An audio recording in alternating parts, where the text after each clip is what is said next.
எல்லோருக்கும் வணக்கம். கருவேப்பிலை பொடி பண்ணுறதுக்கு கருவேப்பிலை பறிச்சிட்டு வரலாங்க. கார்டனுக்கு போய் வாங்க.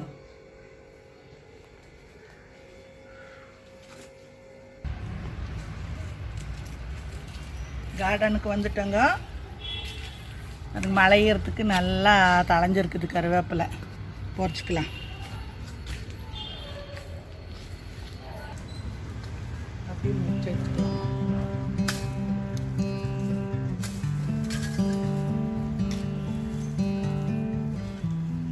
கருவேப்பிலை பொடி பண்ணிக்கலாம். நிறைய இருக்குது.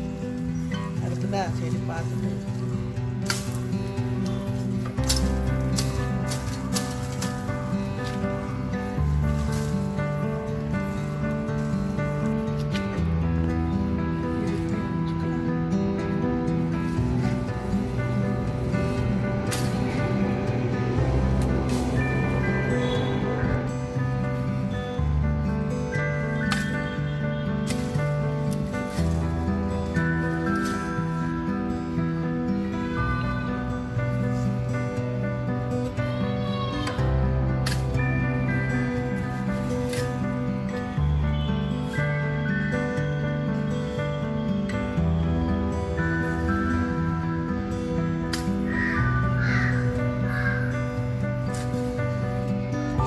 போதுங்க.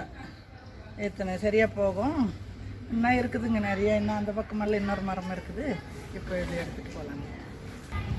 மாரியம்மா மாரியம்மா. கருவேப்பிலை எல்லாம் க்ளீன் பண்ணி எடுத்து வச்சுருக்குறேங்க. எல்லாம் ஈரம் இல்லாமல் எடுத்து வச்சுருக்குறேங்க. இதெல்லாம் உருவி போட்டுக்கலாம். இப்படி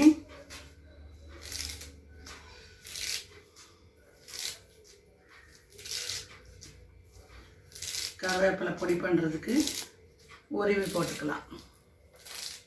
ஈரம் இல்லாமல் இருக்கணுங்க.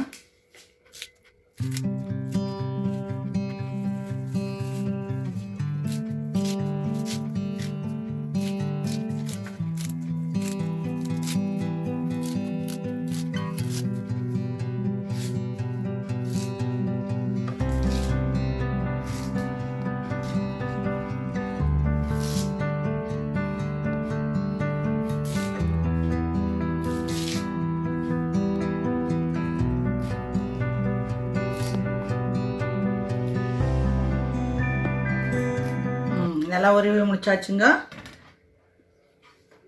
இத்தனை கருவேப்பிலை ஆயிருக்குது. இது வீட்டு யூஸ்க்கு வச்சுக்கலாங்க. கொழுந்தா இருக்குது கொஞ்சம். இது கருவேப்பிலை பொடி அரைக்கிறதுக்குங்க.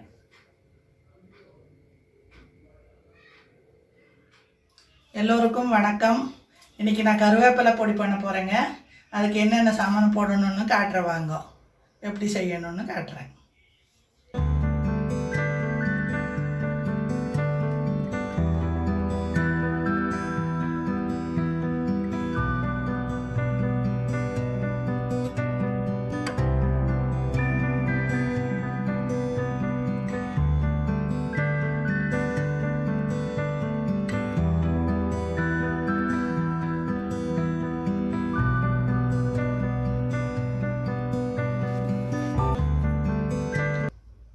அதுக்கு தேவையான பொருள்: மிளகு 1 ஸ்பூனுங்க, சீரகம் 2 ஸ்பூனு, 4 ஸ்பூனு தனியா, 150 கிராம் கருப்பு உளுந்து, 100 கிராம் கடலை பருப்பு, 50 கிராம் எள்ளு, கருப்பு எள்ளு, அரை ஸ்பூன் பெருங்காயத்தூள், 3 ஸ்பூன் உப்பு, கல்லுப்பு, ஒரு 10 பல் பூண்டு தட்டி வச்சுருக்குறேங்க.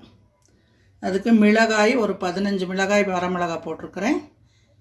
கருவேப்பிலை இதெல்லாம் போட்டு வறுத்துக்கணுங்க தனித்தனியாக.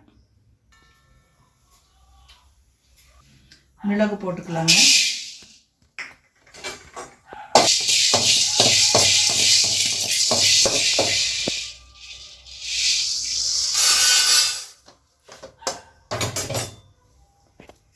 இப்போ சீரகம் போட்டுக்கலாங்க. ஜாஸ்தி வறுக்க வேண்டாம், கசப்பு வந்துடுங்க. நல்லா சூடாக இருந்தால் போதுங்க.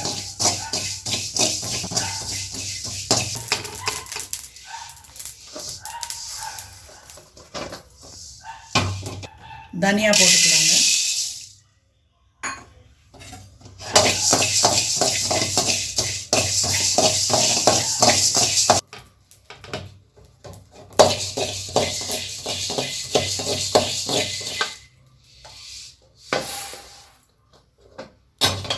கருப்பு உளுந்து போட்டுக்கலாங்க. நல்லா க்ளீன் பண்ணி வச்சுருக்கிறேன்.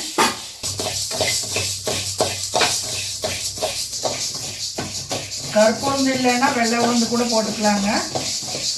இது நல்லா இருக்கும், மணமாக இருக்குங்க. எல்லாமே பாருங்கள், நல்ல மணம் வருது. நல்லா கொஞ்சம் இந்த பொன்னிறமாக வறுத்துக்கணுங்க. ஜாஸ்தி வறுக்கக்கூடாது. இதெல்லாம் ரொம்ப சக்தி ஜாஸ்திங்க, இரும்பு சக்தி ஜாஸ்தி. இதிலெல்லாம் எலும்புக்கு பலம் கொடுக்கும். இந்த அளவு வறுத்தா போதுங்க. நல்லா கமகமான்னு மணமாக இருக்குது. இப்போ கடலைப்பருப்பு போட்டுக்கலாங்க.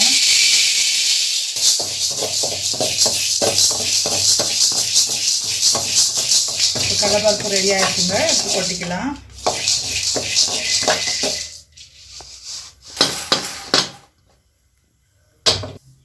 எள்ளு போட்டுக்கலாங்க. நல்லா க்ளீன் பண்ணி வச்சுருக்கிறேன். நல்லா புடச்சி கல்லெல்லாம் நீக்கி எடுத்து வச்சுருக்கிறேன்.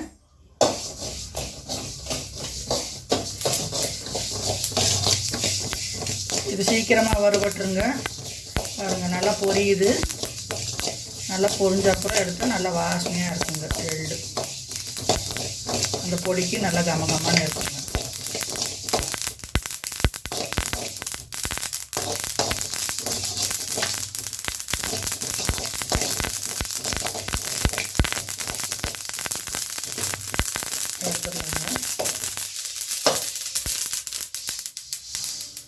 கொஞ்சோண்டு எள்ளெண்ணெய் ஊற்றிக்கலாங்க. தட்டி வச்ச பூண்டு இதில் போட்டுக்கலாங்க. நல்லா ஈரம் இல்லாமல் நல்லா வறுத்து எடுத்துக்கலாங்க. இது தனியாக ஒரு பிளேட்டில் எடுத்து வச்சிடலாங்க. கொஞ்சம் ஆறட்டும். அப்புறமா மிக்சியில் போடும்போது கூட போட்டுக்கலாம். இதுலேயே மிளகாய் போட்டு வறுத்துக்கலாங்க.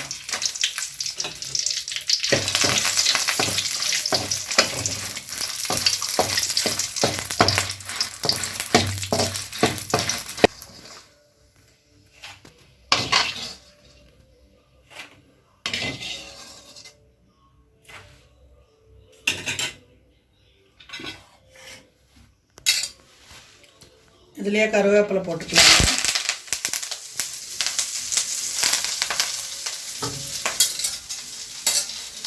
ஒரு 3 கைப்பிடி அளவுக்கு போட்டுக்கலாங்க.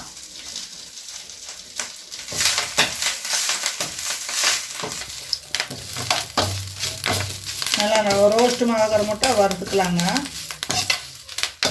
நல்லா மொறுன்னு இருக்கணுங்க. இப்போ ரெடி ஆயிடுச்சுங்க. எடுத்து போட்டுடலாம். கொஞ்சம் நேரம் ஆறுனா மொறுன்னு ஆயிருங்க.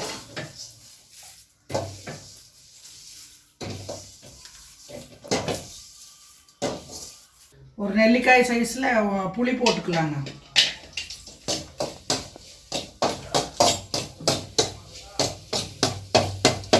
இப்போ இதுலேயே உப்பு போட்டு வறுத்துக்கலாங்க.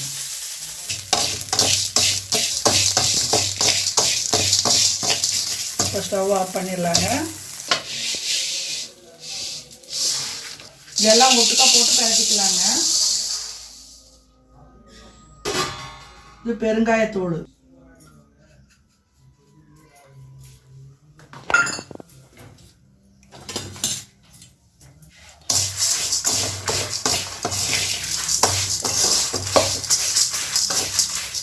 கருவேப்பிலை பொடி பண்ணி அப்பப்போ சாப்பிட்டா ரொம்ப நல்லதுங்க. கண்ணுக்கு நல்லது, வயிற்றுக்கு நல்லது. வயிற்றில் அல்சர் மாதிரி புண்ணு அந்த மாதிரியெல்லாம் இருந்தால் வாய் புண்ணு எல்லாம் சரியாயிடுங்க. முடி வளர்ச்சி நல்லா வருங்க, கருகருன்னு ஆகும். இந்த பசங்க கருவேப்பிலை சாப்பிட மாட்டாங்க. பெரியவங்க கூட அப்படியே தூக்கி போட்டுருவாங்க. இந்த மாதிரி பொடி பண்ணி சாப்பாட்டில் போட்டு அந்த நல்லெண்ணெயோ நெய்யோ ஊற்றி பிணைஞ்சு சாப்பிட்லாங்க. தோசை சுட்டாலும் மேலே அப்படியே தூவி விட்டு எடுத்து கொடுத்துட்டா சாப்பிடுவாங்க பசங்க. பச்சை கலர் நல்லா இருக்குதுன்னு சொல்லிட்டு இட்லிக்கு தோசைக்கு எல்லாத்துக்கும் போட்டு சாப்பிட்லாங்க. சாப்பாட்டுக்கு எல்லாம் நீங்களும் ட்ரை பண்ணி பாருங்கள்.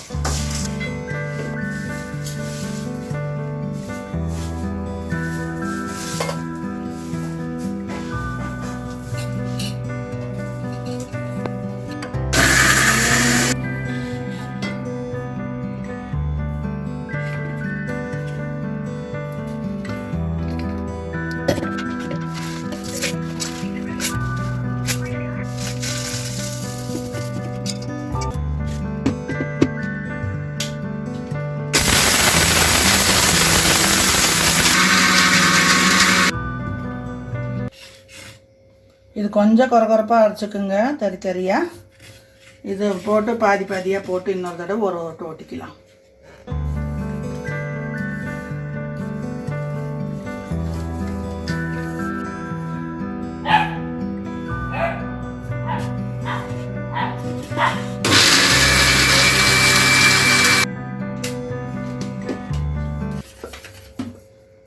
ஜாஸ்தியாக இருந்ததுனால 2 தடவை போடுறேங்க.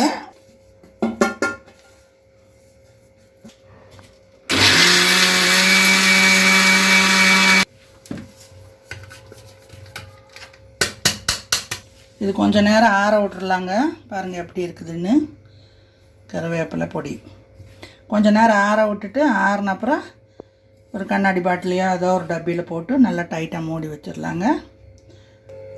வேணுங்கிற போது அந்த அளவுக்கு வேணுமா ஒரு ஸ்பூன் போட்டு பிணைஞ்சு சாப்பிட்டுக்கலாங்க. எண்ணெயோ நெய்யோ ஊற்றி சாப்பிட்டுக்கலாங்க. நல்லா இருக்குங்க டேஸ்ட்டு. நீங்களும் ட்ரை பண்ணி பாருங்கள். நான் கொஞ்சோண்டு வாயில் போட்டு பார்க்குறேன் காரம் சரியாக இருக்கான்னு. சூப்பராக இருக்குங்க. நீங்களும் இதே மாதிரி ட்ரை பண்ணுங்கள். கொஞ்சம் கூட கசப்பு வராது, நல்லா இருக்குங்க, மணமாக இருக்குது. கருவேப்பிலை பொடி ரெடிங்க.